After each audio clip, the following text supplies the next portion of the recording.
Hello guys, आज के session में हम प्रेजेंट परफेक्ट टेंस पढ़ने वाले हैं। गाइज, ये परफेक्ट टेंस की सीरीज है जिसमें हम पहले प्रेजेंट परफेक्ट टेंस, फिर पास्ट परफेक्ट टेंस और फ्यूचर परफेक्ट टेंस के बारे में पढ़ेंगे।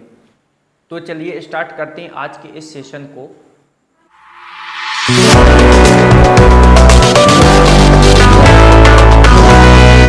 प्रेजेंट परफेक्ट टेंस की जो आईडी होती है वो होती है चुका है, चुकी है, चुके हैं, आ है, ई है, ए है। यानी कि जो काम हो चुका होता है उसे हम प्रेजेंट परफेक्ट टेंस कहते हैं। इसका फॉर्मेशन देखिए किस प्रकार से होता है। जैसे वे घर गए हैं, आप यहाँ आ चुके हो, हमने खाना खाया है, मैंने बोला है। इस तरह के सेंटेंस प्रेजेंट परफेक्ट टेंस में बनाए जाते हैं। तो इसका अफर्मेटिव सेंटेंस का स्ट्रक्चर दिया हुआ है। सब्जेक्ट के साथ हैज हैव प्लस वर्ब की third form plus object. Guys, आपको याद रखना है परफेक्ट टेंस में हमेशा वर्ब की थर्ड फॉर्म का यूज होता है, चाहे वह किसी भी टेंस का हो, चाहे वो प्रेजेंट का हो, पास्ट का हो या फ्यूचर का हो। तो ये अफर्मेटिव का स्ट्रक्चर दिया हुआ है। सब्जेक्ट के साथ हैज हैव प्लस वर्ब की थर्ड फॉर्म प्लस ऑब्जेक्ट। यानी कि सब्जेक्ट के बाद हैज हैव दो प्रकार की हेल्पिंग वर्ब का यूज होगा, उसके बाद वर्ब की थर्ड फॉर्म लगेगी प्लस ऑब्जेक्ट। हैज का use he, she, it, name and singular subject के साथ होता है, जबकि हैव का use I, we, they, you plural subject के साथ होता है। पहला सेंटेंस दिया हुआ है वे घर गए हैं। यहाँ पर वे सब्जेक्ट है, जाने का काम किया है, और कहाँ गए हैं, घर गए हैं, तो ये ऑब्जेक्ट कहलाएगा। यानी इस सेंटेंस को बनाएंगे तो वे घर गए हैं तो दे, पर दे के साथ हैज हैव में से हैव का यूज होता है तो दे हैव। तो गो का थर्ड फॉर्म होता है गॉन, गॉन होम। तो दे हैव गॉन होम, वे घर गए हैं। हम वहाँ जा चुके हैं, वी हैव गॉन देयर, हम वहाँ जा चुके हैं। राम ने अपना कार्य कर लिया है।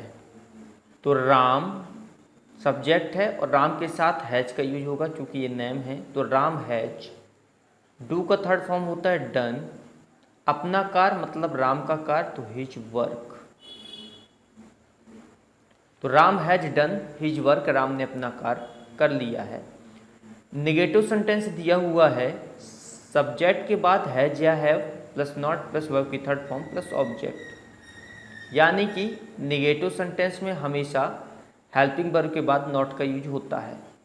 मैंने बात नहीं की है, सब्जेक्ट यहाँ पर आई है, आई के साथ हैव लगेगा, आई हैव नॉट। और बात करने को टॉक बोलते हैं, टॉक का थर्ड फॉर्म होता है टॉक्ड, तो आई हैव नॉट टॉक्ड। आपने खाना नहीं बनाया है, you have not made food या कुक्ड फूड का यूज कर सकते हैं इसमें। तो you have not made food, आपने खाना नहीं बनाया है। शालिनी काम नहीं कर चुकी है, तो शालिनी नेम है, तो शालिनी हैज नॉट, नेम के साथ हैज का use, has not done work. Shalini has not done work, Shalini काम नहीं कर चुकी है। वे अंग्रेजी नहीं सीख चुके हैं, तो दे हैव नॉट, लर्न का थर्ड फॉर्म होता है लर्नट इंग्लिश, तो दे हैव नॉट लर्नट इंग्लिश, वे अंग्रेजी नहीं सीख चुके हैं। नेक्स्ट सेंटेंस दिया हुआ इंटेरोगेटिव सेंटेंस यानी प्रश्नवाचक वाक्य, इसमें प्रश्न पूछा जाएगा।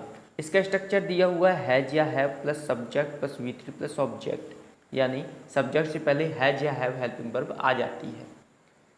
सेंटेंस दिया है क्या आपने पत्र लिखा है, तो हैज या हैव में से आपने सबसे पहले सब्जेक्ट यू है, तो यू से पहले हैव लगेगा क्योंकि यू के साथ हैव का यूज होता है। तो हैव यू लिखने के लिए राइट, और राइट का थर्ड फॉर्म रिटेन होता है, तो have you written letter, have you written letter, क्या आपने पत्र लिखा है, क्या हमने आपको अंग्रेजी पढ़ाया है, have we taught you English, क्या हमने आपको अंग्रेजी पढ़ाया है? तो have we taught you English. क्या उसने कुछ कहा है? हैज ही, तो हैज ही सेड समथिंग, क्या उसने कुछ कहा है? Has he said something. Interrogative negative sentence दिया हुआ है जिसमें हैज या हैव आगे आ जाता है, सब्जेक्ट के बाद नॉट का यूज होगा, प्लस V3 प्लस ऑब्जेक्ट। क्या आपने खाना नहीं बनाया? यहाँ पर क्या और नहीं दोनों वर्ड आ रहे हैं, इसलिए यह इंटेरोगेटिव नेगेटिव सेंटेंस होगा। क्या आपने खाना नहीं बनाया है? Have you not made food? Have you not made food, क्या आपने खाना नहीं बनाया है? क्या वे बात नहीं कर चुके हैं? Have they not talked, have they not talked, क्या वे बात नहीं कर चुके हैं? क्या हमने आपसे कुछ नहीं पूछा है? हैव वी नॉट आस्क्ड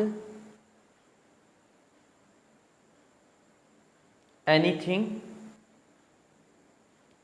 कुछ नहीं के लिए एनीथिंग का यूज करते हैं, तो क्या हमने आपसे कुछ नहीं पूछा है? तो have we not asked anything, asked you anything, चूंकि आपसे यहाँ पर दिए तो आस्क्ड यू एनीथिंग। आपने क्या किया है? ये WH फैमिली से रिलेटेड सेंटेंस है, तो यहाँ पर WH वर्ड पहले आ जाता है। आपने क्या किया है, तो क्या की स्पेलिंग पहले बनेगी, what have you done, what have you done, आपने क्या किया है? वे कहाँ गए हैं? When have they gone, when have they gone, वे कहाँ गए हैं? उसने क्या पूछा है? What has he asked, what has he asked, उसने क्या पूछा है। आई होप आज का सेशन आपको समझ में आया होगा। यदि आप इस चैनल पर अभी तक नए हैं तो सबसे पहले इस चैनल को सब्सक्राइब कर दें, वीडियो को लाइक करें और इस वीडियो को अपने फ्रेंड सर्कल में शेयर अवश्य करें।